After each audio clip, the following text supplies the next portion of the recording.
Namo tassa bhagavato arahato samma sambuddhassa buddhang dhammang sangham namasami.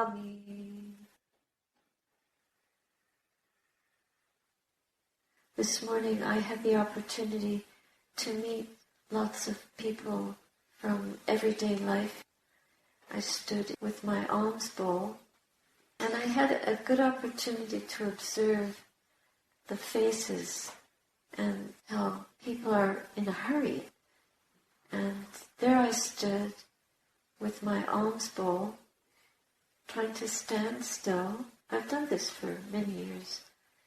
And it's a pretty barren landscape. Not many people approach and not many people know what I'm doing there. But there was the odd, brave soul that ventured to stop and say, "What do you want?" And because they saw the empty alms bowl, most people have seen somebody standing on a corner with a bowl or sitting on the street with a cup or some container in which you can throw coins. So quite a few people tried to throw a coin in my bowl. And I'm trained to stop the coin because we don't handle money. So I had to let everyone who might be doing that know that I couldn't accept their coin. There was one woman who managed to throw the coin right into the bowl. So I said, "I'm really sorry, I can only take food." So she very reluctantly took the coin out.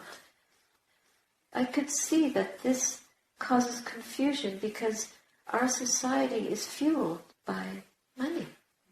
And that's a form of exchange. I was trying the whole time to stand there very mindfully without having greed arise in the mind.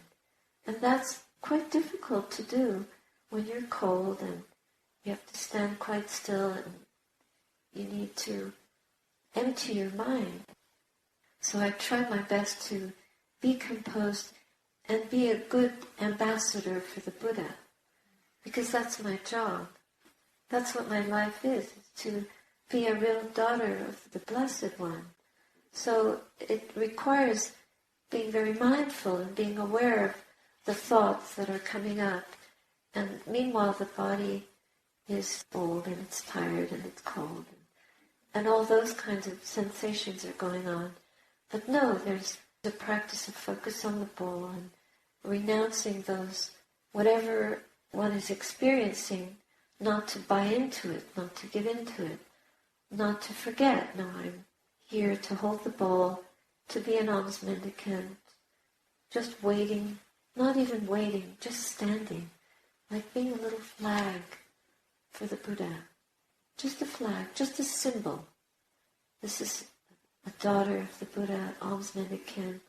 Our way of life is to receive that which is given freely, without asking for anything, just being present in the present moment. That is just like what we do when we come to sit here. We're just meditating. We're not sitting here to impress each other or even ourselves. I'm such a good meditator, because that doesn't give us anything, really. That's a misguided way of meditating. So I did continuously try to bring my attention back to the empty bowl without wanting it to be filled or wanting people to stop, observing and seeing, oh, there's just be kind, just be the daughter of the Buddha. And then somebody put an apple in my bowl. When they did that, I felt so much gratitude. And then somebody put a pepper in my bowl. Each time this happened, I felt this wave of rejoicing at the kindness, because they didn't have to do that. It's just that generosity, it seems to be such a universal quality. wherever I've stood, there's not a place that I've stood where I didn't get something, even if it was just someone's effort to put a coin, and then they would say, well, I don't have any food, when I say I can't take the coin. But they had the intention to offer something. I'm a total stranger. After the person put the pepper in, the pepper was sticking out. And I noticed a great shift in the way people responded to me. Because when they would approach and see the pepper sticking out, immediately they knew this person must want food. And it seemed to change right after that. The momentum with which things started coming into the bowl increased. So it's very interesting how what we present, like I know that to most people what I'm wearing is sheets, and it's all the same color, and I have no hair, and I'm just standing there, and they want to go shopping. Do they have to look at me? Am I going to attack them? Am I going to try to sell them something? So I could see in some people a look of fear. And fear is not a beautiful thing for people to hold. So with the fear would come sometimes also a wish to smile. And I would try to return the smile with a joyful look. And some people who didn't have fear, they just said, hello. And some people said, good morning, and didn't look. And some people covered up their fear or their awkwardness. But once the pepper appeared,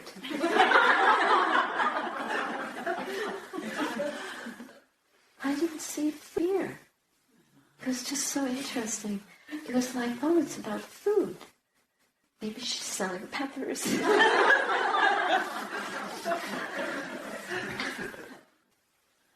What I also saw, I saw people driving up in really fancy cars, dressed with the latest fashion. I'm trying not to judge, but I'm collecting data. With the eye of an anthropologist. How do people live, and what does it mean? There were so many stories coming and going. The whole theater of human life passing in front of my eyes. But it isn't theater, it's real. These are people that are just living their everyday life, and their tiredness, their discouragement, their fear, their aggression. Some people almost ran me over as they came out. Were oblivious, were slightly unmindful, rushing, don't want to be stopped, don't want to know, don't want to see what's there of the street where they live. And others so curious, asking, who are you? And there were some meditators. There's so much in life and so much in this world that bears compassion. And so I realized I'm not just an alms mendicant standing as a flag for the Buddha, but to really be an alms mendicant standing in the footsteps of the Buddha on the path. I must be a vessel of compassion and a vessel of loving kindness for all these beings, every single one of them. The ones that didn't want to know and the ones that wanted to know. The ones that didn't have a moment. The ones that had something to offer. Wanting to find out. Wanting to respect. Some that were obviously very well off. And some that were really, really poor. Life was not easy for them. And I didn't feel like a stranger. I felt I'm a part of these people. We are all here on this planet together. So these recollections, I am of the nature to age. I am of the nature to sicken. I am of the nature to die. I have not gone beyond aging. I have not gone beyond sickness. I have not gone beyond dying. These recollections are really important to help us develop compassion not only for ourselves but for each other, to see the suffering around us. We can easily be caught up with our own suffering. The moment that I was able to really be with every being that was coming and going, and watching their hurriedness or their tiredness, their joyfulness, their fear to come close, and their generosity, their kindness, I was able to bring up metta, karuna, mudita, and upekkha, because we are the owners of our karma, born of our karma, heir to our karma, related to our karma, abide supported by our karma. Whatever karma that we do, of that we will be the heirs. So it's very important how we choose to live, how we choose to see ourselves, how we choose to see others, how we choose to interact with the world, how we practice this path, and how we enable ourselves to come back to the present moment and not give up, but to stand in this moment. Stand and be still. Be still, be present, and bring up those beautiful qualities of mind that help us to endure the cold, the tiredness, or the unhappiness that's around us. And then to reflect on our own unhappiness. How unhappy are we really? Do we really have a problem? What is the nature of our problem? How much can we breathe wisdom into our perception of our problem? How wise can we be so that we're developing that wisdom by being bearers of compassion, bearers of kindness, bearers of generosity? We want to receive generosity, but if we can stand in the present moment with a generous heart, the joy will come, the goodness arises, even if it only arises within us. That's such a gift. So if nobody had put anything in my bowl, I still had the intention to cultivate that type of heart, but the pepper really helped.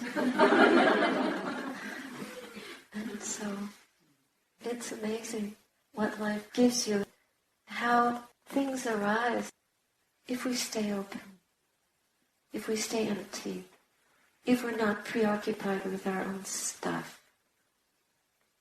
This is what the Buddha encourages. So develop goodness, develop the empty, open, empty of delusion, empty of ill will, empty of greed heart. And then we can really live our life consciously, wakefully, available to others as well, for the sake of all beings. Do you have any questions? Can you get stuck in the meditation practice? What does stuck mean to you? Lack of progress. What is progress? Because if pure stillness would have no wanting in it at all, would not even have the thought that I'm stuck. So examine, is it just a belief or a concept, or is it really a space of brightness, fullness of presence, total awareness, distance from the world? seclusion, loss of the sense of self, empty of the sense of self, non-greed, non-ill will, non-delusion, no thinking. But if after that stillness of mind you start thinking about it and wishing it would stay forever, then you're thinking from a place of conditioning rather than a place of freedom. But in itself, that stillness of mind is very free. So we have to be careful not to taint it or corrupt it with post-stillness desire and greed and hatred, because then we've stopped purifying your mind that brought that stillness. So that will prevent it from being sustained. We want it to grow. We want it to persist and be sustainable for every moment. But if it fades away and we're back in what next, we've already forgotten the teaching. Just to be present for it and allow it to deepen without being attached to a deepening, just by working on mindfulness and sharpening your awareness and your letting go-ness, the renunciation. But to artificially inject PT, that could be a wrong use of effort, because the real effort is in surrendering into the experience of the moment and not trying to manipulate it. And also, through the awareness of the mind state, one has to be careful not, when joy does arise, and if one feels joy with that kind of stillness of mind, one has to be careful not to attach to the joy. Everything that we experience, every state that we experience, the growth of it, when we look back on it afterwards, as we deepen our meditation, we see the growth, or we see the maturity of the mind as it deepens its awareness. So the ability to stay present, to be aware, the brightness of the mind, the purification of the mind continues to grow. And even with very deep states of stillness, one can get so attached to that one is not willing to let it go for the knowledge that those states will allow us to realize. And we can get very attached. It suggests one thing for a beginner and something else for someone who's more experienced in the practice. But really, it depends on what one is trying to develop. If we're only seeking the stillness of mind, but we're not trying to grow in wisdom, then we haven't understood. We're perhaps not going to further our development. People have to realize what is the purpose of this practice. And some people just want to relieve stress. So if they haven't understood, they have to be guided further in that. But certainly, at some points in the practice, one has to get very mature in the truth before one can advance to a greater opening of the heart. It's not just about jhanas or any anas. It's practice and purify your mind and develop the Eightfold Noble Path. Because the Eightfold Noble Path, well, what is the way to enlightenment, really? What is it? The Eightfold Noble Path. It's not one fold. It's right view, right intention, right speech, right action, right livelihood, how we spend our time, right effort, right mindfulness, right concentration. And right concentration might be better described right single-pointed mind. So if one is developing all of those factors, then one is really developing the path. But if one is only trying to develop exquisite stillness, that's not the path. But there are beings in this world who aren't even Buddhists who have developed the path. And so we have to remember that. How have they developed it? Because they have developed these qualities of mind. They've developed an incredible level of virtue, uncompromising virtue. They've developed, through that virtue, a purity of speech and conduct which allows their mind to be very present and very available, open to that which is true, to the truth. And then they don't have a lot of greed. They're able to notice greed and not give in to it. They live a simple life, a contented life, and they serve. They're very compassionate. They serve others without desiring anything for themselves. And they're wise. Many years ago, before the fall of Tibet, a Tibetan nun, betrothed by her parents to some man, she escaped from her home and ran away and just survived in the wilderness. And then she came to a village and lived there dependent on the people in this village and never left that hut for some 40 years. And the Western journalist and the happy monk, Matthew Ricard, yeah, go to this nun's hut and they knock on the window and this ancient-looking face appears at the window. No teeth, big smile, big eyes. She opens the window and they start asking her questions. We heard that you have never left your hut for all these years. Can you please tell us what is your practice? And she says, my practice is Om Mani Padme Hum. That's her practice. May all beings be well and happy. Om Mani Padme Hum. That's her practice. Not trying to get jhana. Just Om Mani Padme Hum. Just praying for the well-being of others and living on the alms that she received through her little window from the people in her village. That's how she's lived. Never left that hut. You know, there are these beings. We have to be very careful what's the direction we're going in and how we want to develop that. And what kind of skill do we want to develop? And not to forget the Buddha's the holistic teaching is the eightfold noble path. It's not a one-fold noble path. It's not a threefold noble path. The wisdom component is right effort, right mindfulness, right concentration, or right one-pointedness of mind. But the other limbs of the path are also very, very important. And it's not a three-limbed path by any means.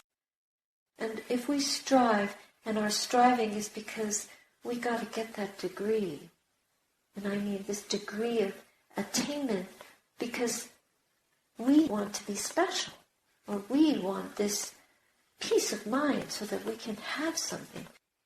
This is so diluted because I will never be enlightened. There is no I that gets enlightened. We have to understand the emptiness of I-ness. And if we can approach the whole path without that kind of desiring, that kind of ambition, and come from a place of emptiness and letting go to the truth and having the humility to be committed to that. I had this resolution coming up very strongly, seeing the incredible tragedy of the lives of many of the beings that passed by. I resolved to commit myself even more to this path of purity so that I could be a vehicle for compassion. To stop the fear. I've not gone beyond fear. I've not gone beyond worry. I've not gone beyond anger. I've not gone beyond greed. If we can go beyond those kind of qualities, then our minds will be so pure, unshakable. You call it what you will, but that unshakability eventually matures into a consummation of virtue. It's the perfection of virtue. That's what this path is. This is a joy not based on any worldly experience, based purely on the mind knowing itself. The mind experiencing the brilliance, the beauty, the brightness of its own inner illumination. That brightness is within us. All we're doing is dusting, polishing. Polish, polish, dust, dust. Forget about degrees, really. Because if the sun is shining, even if it's winter, you can have pity. It's not based on degrees like 25 degrees. It's just the sun just has the nature to shine. And if whether it's winter or summer, we go to where the temperature is not disturbing because we've pulled out the pin from the lamp. The fire goes out, and we're no longer concerned with temperature. We're just present to receive the moment exactly as it is. Probably the hardest thing a human being can do.